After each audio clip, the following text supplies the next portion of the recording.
Hi everybody, welcome to Power of Knowing Forum's Knowledge Nexus, tech that moves you, ideas that scale you. Our topic of discussion today is cloud chaos or confidence, winning the future with infra security strategy, your go-to podcast on tech, cybersecurity, strategy and growth.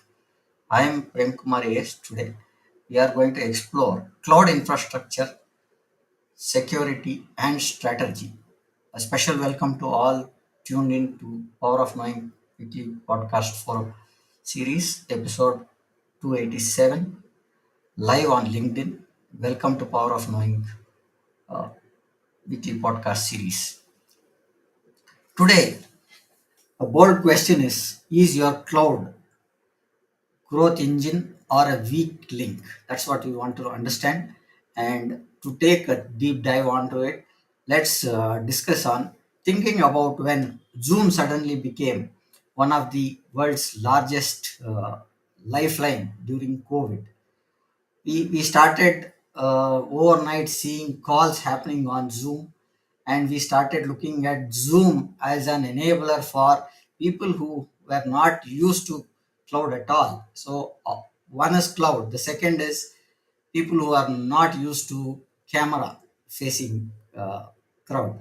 Everybody started adjusting to the real time environment where they started looking at being on video calls, starting looking at calls on a regular basis, talking and adjusting their uh, presence on a video platform, which became a norm where people started looking at doing business through remote, and we started looking at how to connect to team collaboration started looking at, and we started doing everything that is there on video calls. Now looking at that trend, we started seeing everybody started adopting to cloud, and everybody started looking at virtual calls, virtual meetings, virtual notes taking, and so on. Now what happened, but the same cloud exposure also led to infamous the zoom bombarding, security incidents, growths and risk in hand.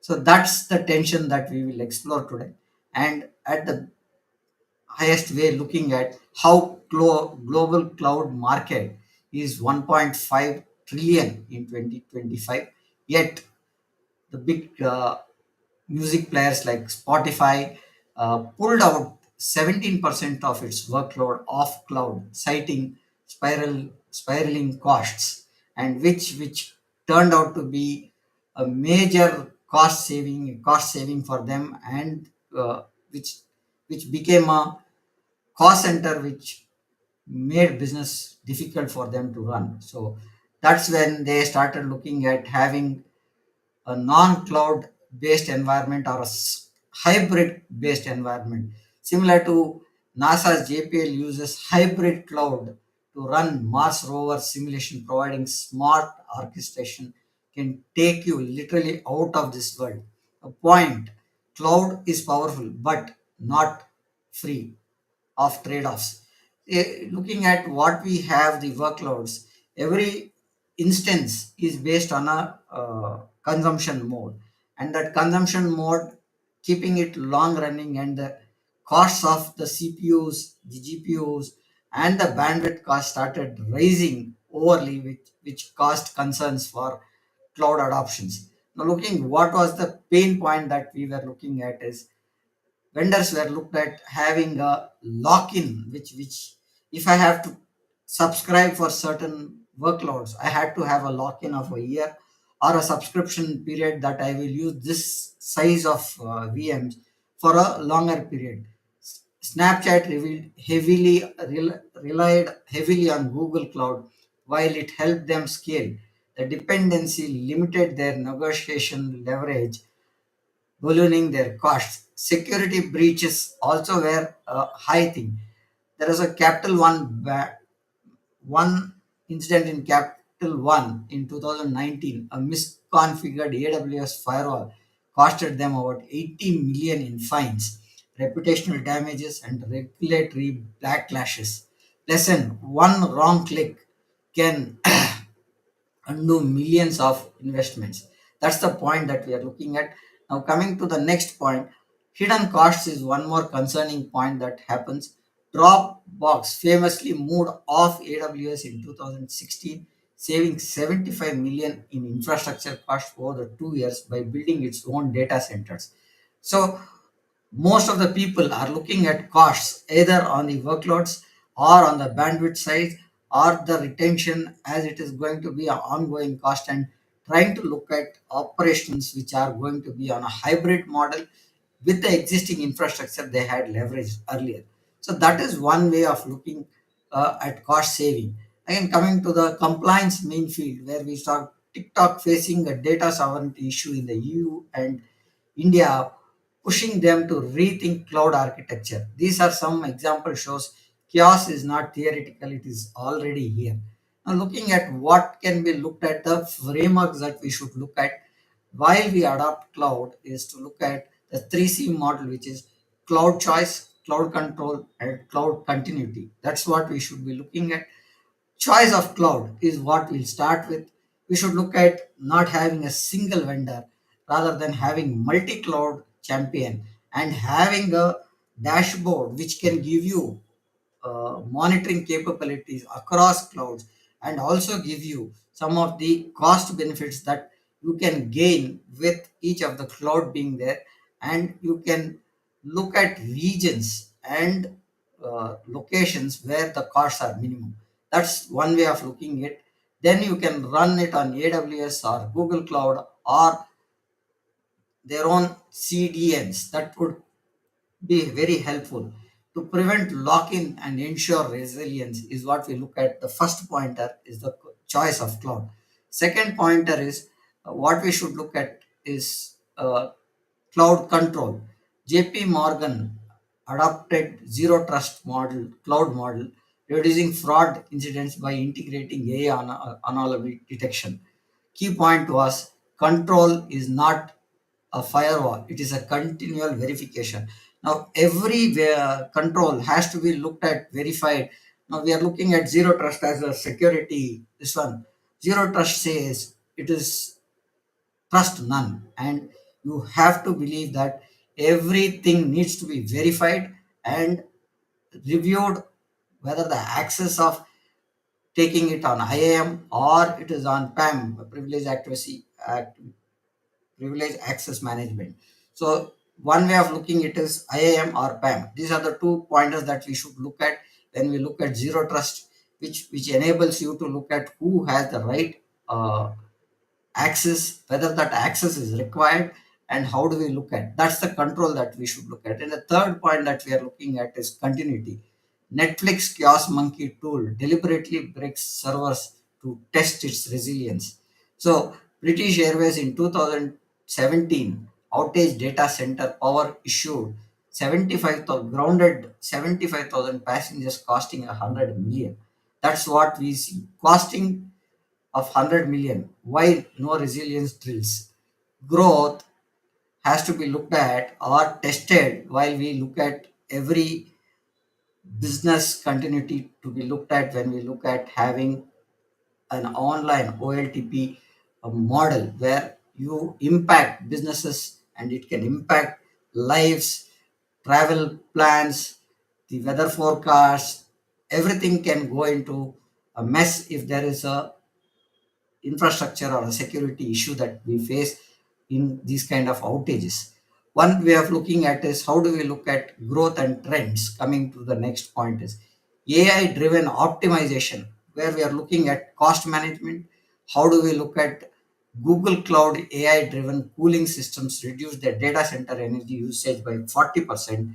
And AI is just a chatbot, it's about ensuring infrastructure efficiency.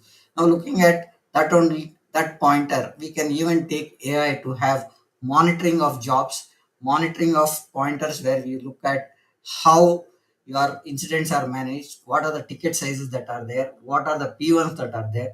And while you look at false positives, you see a lot of pointers that can be helpful when we use AI. And that is going to be a major pointer that you can look when we see incidents that are popping up, your service requests are lined up, and you see a humanly impossible task where you get huge number of incidents and service requests, which can be false, also triggered by an incident or a malware. AI will help you drive such kind of initiatives where they detect the false positives. They see these are the points, what are the known errors. If there are known errors that are there, the AI can look into the database. As it learns by itself, it will say these are the pointers that are false positive, and these are the known errors that are there, and this is the solution, which reduces the call volume onto the cloud services or to the service desk, which can be an added when you adopt AI. AI also gives you a indicative cost of what is the peak performance of an infrastructure that is being used during the hourly basis cycle in a 24 hours period. So if you want to look at a 1 day of utilization of your cloud environments or your workloads, AI can help you tell these are the peak periods that the servers are used, and this is the lean period where the servers are used. So you can look at scaling down your infrastructure, which can be auto scaled, or you reduce the number of servers that are to be used during that period. When you enable auto scaling, AI can help you also to bring up servers which are shut down and when required. So that way of looking AI integration would help a lot of infrastructure challenges to be reduced. That's the second point. That then we are looking at sovereign cloud. In India, Reliance Geo Cloud is positioning as a sovereign alternative to global providers. In Europe, GAIAX is being built for the compliance first sovereignty pointers. Now coming to the generative AI workloads, OpenAI GPT models require clusters running across thousands of GPUs. Microsoft has invested 10 billion on Azure expansion just to power AI growth model. Now, looking at these kind of pointers where we can look at cloud optimization, whether it is AWS, whether it is Amazon Web Service or Azure services, AI models can tell you these are the predictive ways that you can look at servers, clusters being brought up, workloads being spinned up when the server's requirement is there. That's the way you can look at AI powered workloads. That's one pointer that we can take at a look. Now, coming to our what would be the actionable item that we should be looking at when we talk about audit aligned act approach. Audit is one thing that we should look at. What is the infrastructure that is being used, what is the costs that are being built across, and what are the security concerns that are there currently with the infrastructure we are running. And using AI, you can audit each of the infrastructure on a daily basis and give an indicative report saying these are the spiked up times where you have your infrastructure being used highly, or the load or the uh, concurrent user base is high during this period, with which you can look at aligning the workloads accordingly and act upon bringing up servers which are required at a period and not required at a period where we bring down them. Now, audit part, when we look at Spotify pivoted a proved audit cost can trigger $1 billion strategy shifts. Then aligned way, if you look at NASA aligns workloads between on-prem and cloud depending on the mission's needs. Now, if there is a critical environment and you need server capacity immediately to be built up, the cloud environment, you can bring up servers which can be helping the load to be managed so that the business hours peak load is taken into consideration. Now, looking at acting, what Netflix runs is a failure simulation every week, seeing that if you are not testing resilience, you are gambling with the uptime. The user's base, which needs most of the servers to be up and running, look at pointers where you should have most of the workloads up and running. Now, keeping that as a test, as we said, Netflix runs failure simulations. Now, keeping these pointers, you will have to have a robust system which brings up systems when required, brings down systems when not required, and also look at security patching, Windows updates or Linux updates, vulnerability management, patch update management. These are the pointers that you should look at. And once the log retention policy is being set, are those logs being flushed out? Now, coming to the AI driven monitoring side, when we talked about IAM, where we are talking about identity management, identity access management, where we said if you are using AI, it can say these are the number of users who have been joining the organization last week, and these are the roles, and these are the uh, user privileges this user would need to function on a day-to-day basis. Now, what is that he does not need is to be looked also, right? And these are the pointers that AI can help you drive when we bring automation to the infrastructure that is there.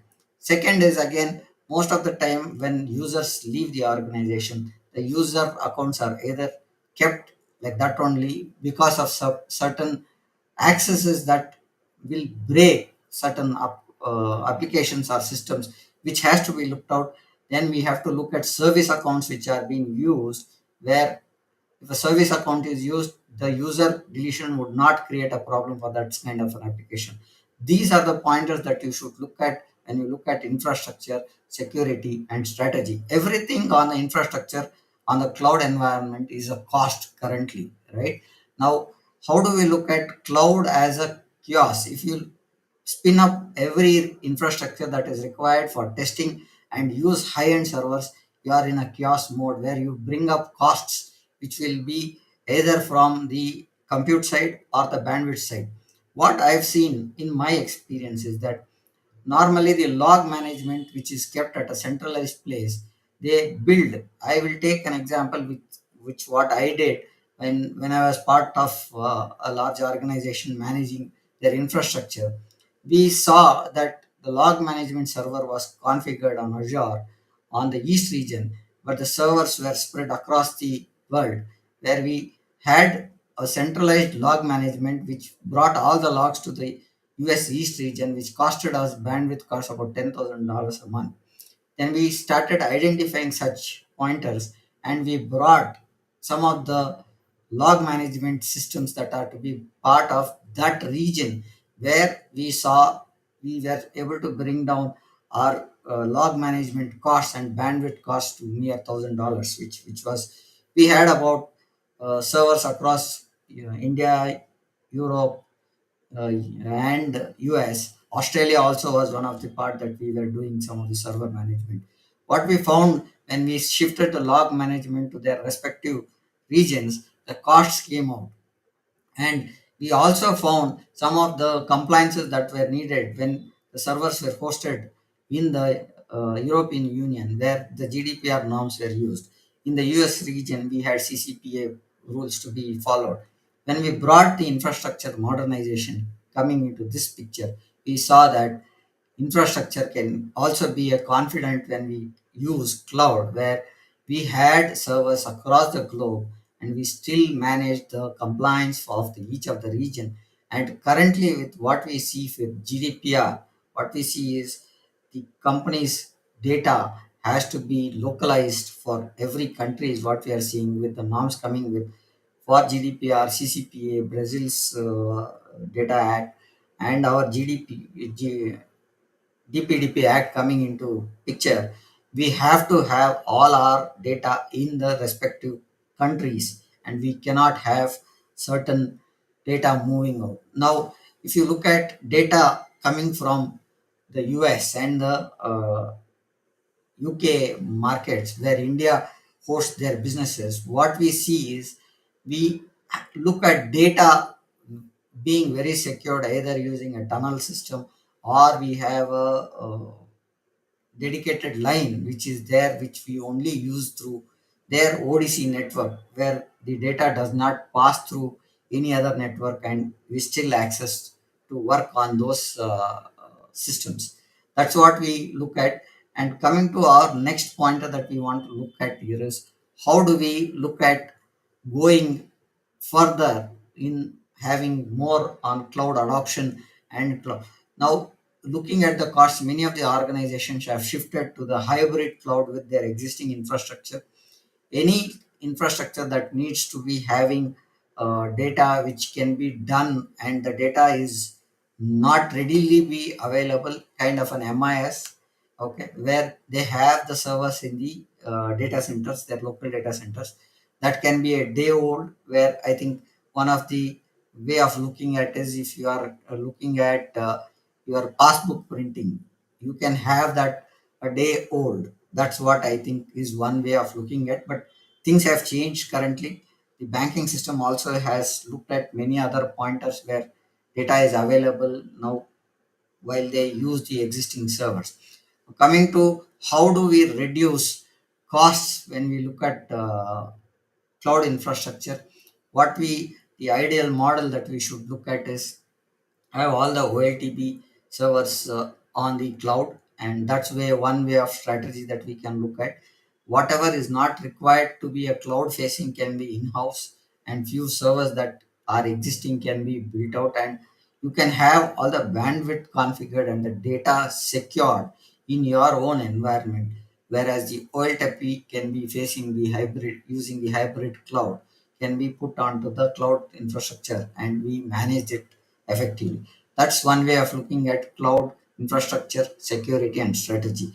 Now, how do we look at coming as a pointer where we have the cloud adoption and the in-prem environments is having a hybrid cloud with robust security measures, looking at how the infrastructure is protected from the cloud when the user is coming and exiting. Major pointer that you should look at is the incident management, service desk, IAM, and privilege access management. These are four important pointers that have to be looked at, whether it is a hybrid cloud or a fully cloud blown up public cloud. These are pointers that are to be looked at. Coming to the security side, we should look at ransomware, we should look at threat management, incident management. These are pointers where we should look at uh, having data, and email purging also is a very important point, because most of the email systems also have moved out to cloud, where if you have some of the PII data and you are keeping those kind of PII data in emails also, that also has to be looked at in a security concern, and what is the retention that you have for that kind of a data based on the customer and the region the customer belongs to has to be looked at and put adequate measures to be taken care. That's what I think when we look at cloud chaos to cloud confidence, winning the future with infra and security strategy. Coming to the closing pointers that we should look at, Zoom, Clap, uh, Zoom, Capital One, Netflix, Spotify all prove one thing is cloud is neutral. It can either scale you or skin you. The winners of 2025 will those who master choice, control, and continuity with vision, resilience, and cybersecurity as a core.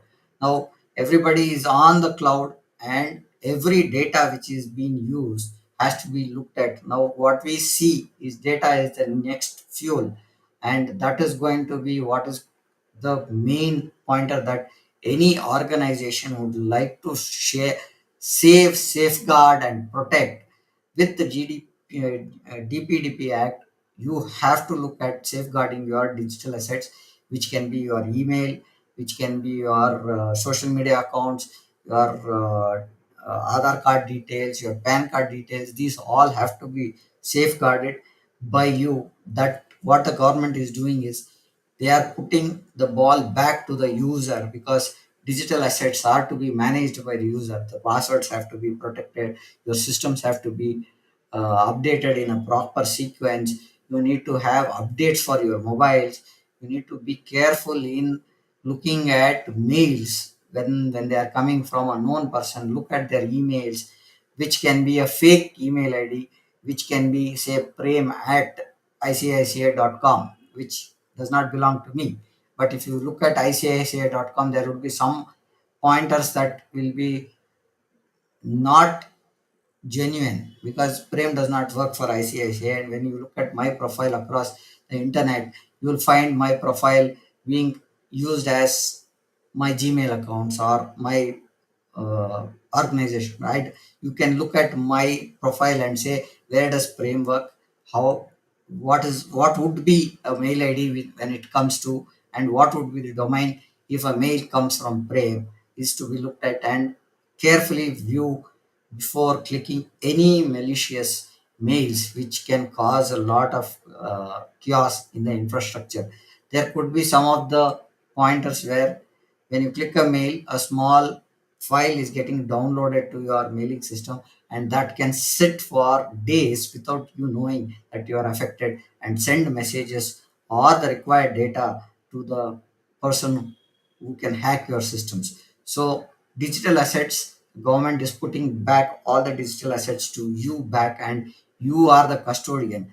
And if you fail, or the organizations fails to protect the data, there are hefty fines coming up from the government of India, which is starting from 5 lakhs plus to 250 crores, which can be the entire organization being bringing it down to its knees, right? So you will have to look at how data and cloud. Nobody is going to be away from cloud, because everything today we are consuming, whether it is your OTT services, your telephone services, your internet services, all are cloud based and all is digitized. So everything that is there on cloud, it becomes your responsibility. Your profiles become your responsibility. So take care of your digital assets. I am Prem Kumar AS, and this war was cloud chaos and cloud confidence. Until next time, scale smart, stay secure, and build a future ready environment for yourself. Thank you.